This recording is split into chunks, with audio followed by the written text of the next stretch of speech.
Hello' guys, আপোনালোকৰ আৰু এটা কুৱেশ্যন আছিলে বা কেণ্ডিডেটসকলৰ আৰু এটা কুৱেশ্যন আছিলে যে মুখ্যমন্ত্ৰীৰ যোনটো নিযুত মইনা আঁচনি স্কীমটো ওলাইছে সেই স্কীমটোৰ আণ্ডাৰত যোনসকলে DLEDত নতুনকৈ এডমিশ্যন ল'ব আৰু যোনসকলে অলৰেডি DLEDত পঢ়ি আছে, থাৰ্ড চেম বা লাষ্ট চেমত আছে, সেইসকলে এই নিযুত মইনা আঁচনিৰ সুবিধাবোৰ লাভ কৰিব নে নকৰে।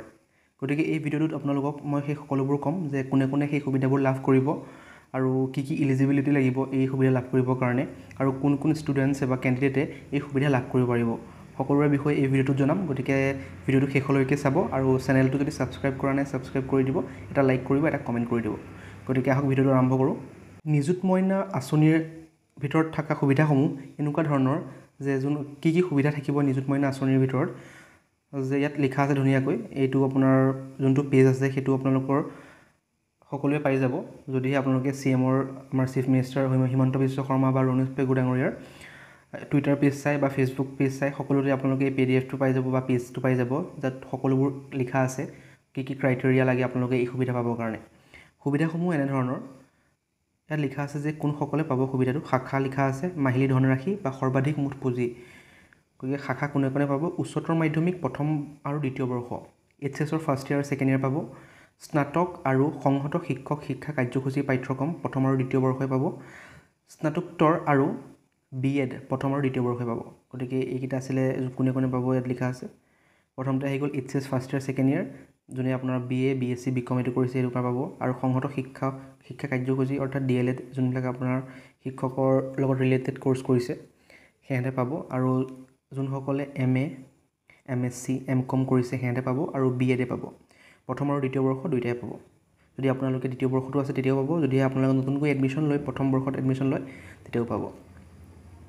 উচ্চতৰ মাধ্যমিকে কিমান পাব। উচ্চতৰ মাধ্যমিকত যোন পঢ়ি আছে ফাৰ্ষ্ট ইয়াৰ বা ছেকেণ্ড ইয়াৰ য'তে নহওক, যদি মাহিলী হয় তেন্তে 1000 টকাকৈ পাব আৰু সৰ্বাধিক হ'ব 10,000 টকা। গতিকে 10 মাহৰ যিহেতু দিব, গতিকে 10,000 টকা পাব। স্নাতক আৰু সংহত শিক্ষক শিক্ষা কাৰ্যসূচীয়ে পাব 1250 টকা যদি মাহিলী হয়, আৰু সৰ্বাধিক কিমান দিব পাৰে 12,500 টকা। স্নাতকোত্তৰ আৰু BEdৰ ফাৰ্ষ্ট ইয়াৰ আৰু ছেকেণ্ড ইয়াৰ কিমান পাব, মাহিলী ধনৰাশি 2,500 টকা আৰু সৰ্বাধিক 25,000 টকা। গতিকে আপোনালোকৰ 10 মাহৰ হিচাপ কৰিছে, বন্ধৰ সময়ছোৱা বাদ দিয়ে, অৰ্থাৎ 2 মাহ বন্ধ ৰাখিছে, ৰাখি পেলাই আপোনাৰ 10 মাহৰ হিচাপত এই সকলোবোৰ ধনৰাশিবোৰ মেনশ্যন কৰা হৈছে বা সুবিধাসমূহ দিব। কাৰ্যসূচী কেতিয়াৰ পৰা আৰম্ভ হ'ব বা কেনেকৈ আপোনালোকে এপ্লাই কৰিব সকলোবোৰ দিয়া আছে। আবেদন পত্ৰ বিতৰণ এতিয়া আপোনালোকৰ যিহেতু 6 তাৰিখে উচ্চতৰ শিক্ষা আৰু SCERT, অ'কে, 6 আগষ্টত উচ্চ শিক্ষা আৰু SCERTত আপোনাৰ আবেদন পত্ৰ বিতৰণ কৰিছে, আৰু 7, 8, 9 আগষ্টত মাধ্যমিক শিক্ষাত এইটো বিতৰণ কৰিব। মহাবিদ্যালয় বিদ্যালয় কৰ্তৃপক্ষৰ দ্বাৰা ছাত্ৰীৰ তথ্য আপলোডৰ বাবে পৰ্টেল মুকলি, 7 আগষ্টত পৰ্টেল মুকলি কৰিব। পৰ্টেল বন্ধ কৰিব 5 ছেপ্টেম্বৰত বন্ধ কৰিব। SBI পৰ্টেলত তথ্য আপলোড 15 ছেপ্টেম্বৰলৈকে থাকিব, আৰু চেক বিতৰণ কেতিয়া কৰিব, অক্টোবৰত কৰিব।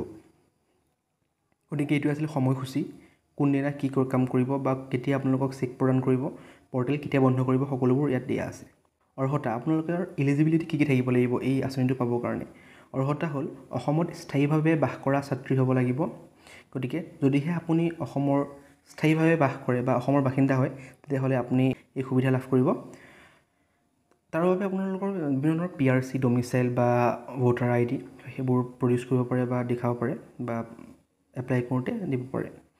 আৰু নিম্নলিখিত পাঠ্যক্ৰম গ্ৰহণ কৰা ছাত্ৰীৰ ওপৰত যোনবোৰ পাঠ্যক্ৰম লিখা আছে যে কি পঢ়া হ'ব লাগিব বা কোন শ্ৰেণীত পঢ়া হ'ব লাগিব, সেই সকলোবোৰ থাকিব লাগিব।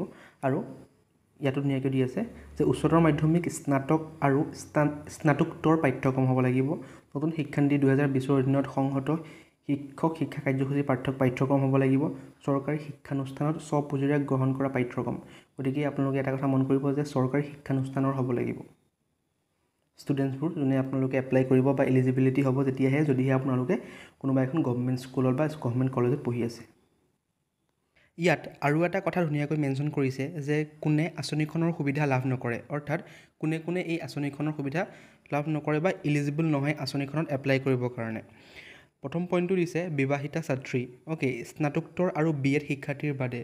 যদিহে আপোনালোকে MCom MA MSc কৰিছে আৰু BEdৰ ষ্টুডেণ্ট হয় তেনেহ'লে তেওঁলোকে পাব। আৰু যোনসকল HS first year second year বা BA BSc BCom কৰিছে যদিহে তেওঁলোক মেৰিড হয় তেওঁলোকে এই সুবিধা লাভ নকৰে আৰু চাকৰিয়াল B.Ed ছাত্ৰী যদিহে কোনোৱে জব কৰি আছে আৰু B.Edৰ ছাত্ৰী হয় তেতিয়াও তেওঁলোকে এই আঁচনিখনৰ সুবিধা লাভ নকৰে আৰু ছেকেণ্ড পইণ্টটো দিছে মন্ত্ৰী সাংসদ আৰু বিধায়কৰ কন্যা যদিহে কোনো মন্ত্ৰী সাংসদ আৰু বিধায়কৰ কন্যা হয় তেন্তে তেওঁলোকে এই আঁচনিৰ সুবিধা লাভ নকৰে তাৰ পাছত দিছে বাণীকান্ত কাকতি বঁটা অৰ্থাৎ যোনসকলে স্কুটি লাভ কৰিছে HS পাছ কৰি যোনটো স্কুটি পায় সেই স্কুটি যদি কোনোবাই লাভ কৰিছে তেন্তে তেওঁলোকে এই সুবিধা লাভ নকৰে আৰু ব্যক্তিগত শিক্ষানুষ্ঠানৰ ছাত্ৰী আৰু যদিহে কোনো ছাত্ৰী কোনো প্ৰাইভেট কলেজ বা ইনষ্টিটিউশ্যনৰ ষ্টুডেণ্ট হয় তেতিয়াও এই সুবিধা লাভ নকৰে গতিকে এইকেইটা আছিলে ক্ৰাইটেৰিয়া এইকেইটাৰ পৰা যদি আপোনালোকে বিলং কৰে তেন্তে আপোনালোকে এই সুবিধা লাভ নকৰে গতিকে চাই ল'ব আপোনালোকে এপ্লাই কৰাৰ আগত যদিহে আপোনালোকে এইকেইটাৰ বাদে আন যোনকেইটা অৰ্হতা আছিল এলিজিবিলিটি সেইকেইটাৰ ভিতৰত পৰে তেনেহ'লে আপোনালোকে এই আঁচনিখনত এপ্লাই কৰিব পাৰে আৰু এই সুবিধা লাভ কৰিব পাৰে এইটোৱে আছিল এটা শ্বৰ্ট ভিডিঅ' নিযুত মইনা আঁচনিটোৰ বিষয় আৰু DLED শিক্ষাৰ্থীয়ে এই সুবিধা লাভ কৰিবনে নকৰে গতিকে সকলোবোৰ এই ভিডিঅ'টোত কোৱা হৈছে আৰু আপোনালোকে যদিহে আগলৈ এনেকুৱা ধৰণৰ কণ্টেণ্ট চাব বিচাৰে তেন্তে চেনেলটো ছাবস্ক্ৰাইব কৰি দিব এটা লাইক কৰি দিব কমেণ্ট কৰি দিব থেংক ইউ